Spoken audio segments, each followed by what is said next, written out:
Good morning. Boker Tov. How are you? Guess what? It's Tuesday. And you know what that means? It's Torah Tuesday. Yay. And that's a good thing. We like when it's Torah Tuesday.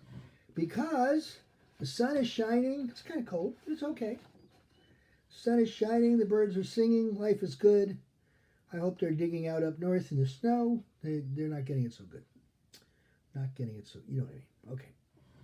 So, this week, what do we mean? This week is Mishpatim, our parsha. Mishpatim, okay? We're going to talk about it, and then I want to talk about a couple other things, okay? Okay. The people of the book. That's what this week is entitled. In this week's parsha, Mishpatim, Mishpatim translates to laws. Okay? God tells the laws to Moses, and Moses tells the laws to the children of Israel. When Moses tells them the laws, they all respond with, "We will do." Okay? Moses decides to go one step further, and for the first time in Torah, he writes down the laws in the scroll and then reads the laws to the children of Israel one more time. This is new. This is new stuff. Okay? This time they respond with, "We will do and we will obey."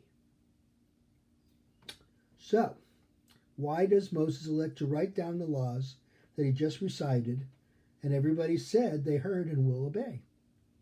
Well, remember back in school, some of us, that's a long time ago. Remember back in the day, the teacher would recite the math formula and the class would all respond with the correct answer. Then the test came and what happened? Nobody knew nothing, right? But when the teacher had you write down the formula, study it, what was the outcome? You'd probably still remember it, okay?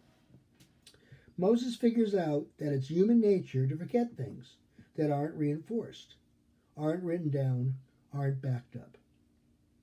This is where we, the Jewish people, get the nickname people of the book. You'll notice while the Christian community and others are reciting by memory chapter and verse, we have no idea. We have to look it up and we have to read from it, from the book. Okay? This is on purpose. Okay? Because if you memorize things, you can mess it up or you can forget things.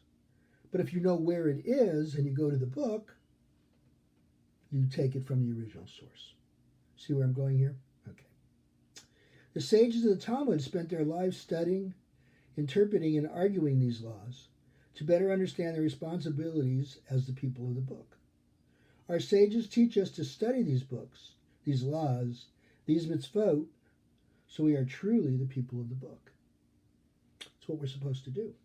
Now, let's talk about these laws. Was it the 10 Commandments? Yeah. But it was all of them. It was all 613. When Moses goes up on Mount Sinai for 30 days, what is he talking about? Not just the first 10 commandments. He's talking about all of them.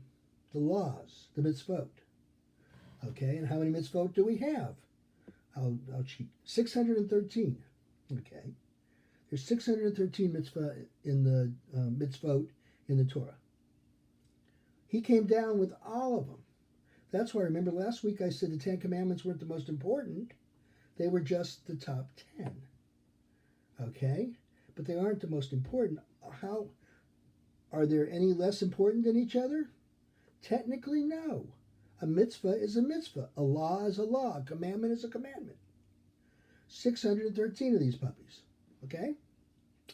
So, when he came down off of Sinai, and he told the people, okay, by the way, there's about, coming right about now, there's about 1 million people.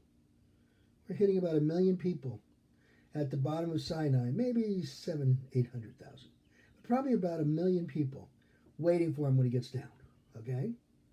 That's a lot of people. And he has a conversation with them. He teaches them something. Remember, there was no Bose stereo. There was no rock and roll concerts. There was no equipment to do this. So how did he do this?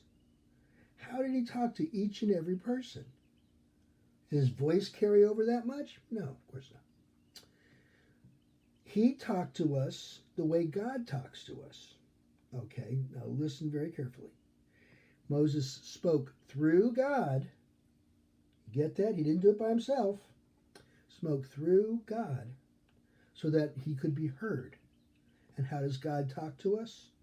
When we get to Deuteronomy, we'll get that into more detail about that. But how does God actually speak to us? Through our brains, through our noggins, okay, through our kepis. Okay. Do we hear with our ears? Yeah, sometimes. But usually it's in our head. Okay. God talks directly to us. And I'm sure you've all experienced this, okay? Some people say, oh, it's a miracle.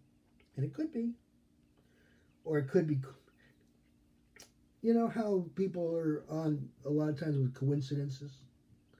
You know, I coincidentally didn't go to work that day. Oh, I decided to go left instead of right. What made you do that? What influenced that decision? That's what we're talking about, okay? Were you being spoken to? What's going on? Okay? So, the point is, though, in Mishpatim, okay, is that Moses brings down all of the laws and he gives them to the people of Israel, children of Israel. Okay? So that's my story, and I'm sticking to it. And I hope you have a wonderful day. I hope you have a wonderful week. Oh, one more thing. I have been asked, and send me emails, what are those things, DMs or what PMs or whatever they call it in Facebook, a Facebook message, so it's an FM, and or direct message, whatever they call it, if you're interested. I have been asked about, because Purim is on Shabbos, is on Shabbat this year, Friday night, I think the 26th of February. And they were wondering, and a bunch of people asked me this, if I was interested or if I was thinking about having a Purim party that night by Zoom or Google Meet or somebody like that. It's an interesting idea. What you would do is you would get dressed up at home in costumes, and of course you would do Tzedakah, and then we would do Shabbat, and then we'll read from the Megillah.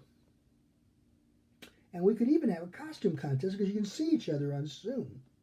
We can even have people vote on whatever everybody else is saying on what the best costume is. Think about that. All right? If you think that's a brilliant idea, we'll do it. If it sucks, tell me that too, okay? So, think about that, and it's like 2 or 3 weeks away. 2 weeks away, 3 weeks, 2 weeks away. So we have to get on that if we're going to do it, okay? Okay. So now that's my story, and I'm sticking to it. And I will see you here next Tuesday morning for Torah Tuesday. Yay. Okay? Have a good week. Peace out.